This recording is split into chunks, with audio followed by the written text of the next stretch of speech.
The Karen Read murder trial, it saw more dramatic, some might even say crucial testimony today from Brian Albert, who returned to the stand. Now, if you're wondering who that is, Albert was the owner of the property where Read's boyfriend, Boston police officer John O'Keefe, his body was found. NBC 10's John Maroney joining us live from outside court in Dedham with an update on what Albert had to say on the stand today. John? Cold testimony is over for the day, but the defense spent much of it trying to undermine Brian Albert's credibility and his story. I didn't know John that well. Brian Albert testifying about his relationship with John O'Keefe and Karen Read. Her attorney implying Albert knew the defendant better than his previous testimony indicates, saying she took this picture of Albert, O'Keefe, and others at a bar the week before his death.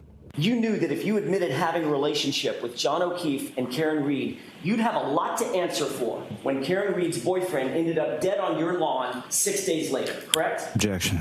Sustained. Read is accused of hitting her Boston police officer boyfriend with a car and leaving him to die in the snow. Brian Albert Jr. was inside his parents' home, but says he didn't hear anything outside. You never heard any sort of commotion outside? No. You never heard screaming, yelling, or the screech of brakes in the front yard? No. Did John O'Keefe come into your house at 34 Fairview at any time on January 29th, 2022? Absolutely not. I wished he had. Albert admitted he upgraded his iPhone the day before a court order telling him not to destroy the contents of his phone. He says he never received the notification. Albert was questioned about a series of calls to police and friends, including 2 with Higgins in the hours before O'Keefe's body was found. He said one of them was the result of a butt dial.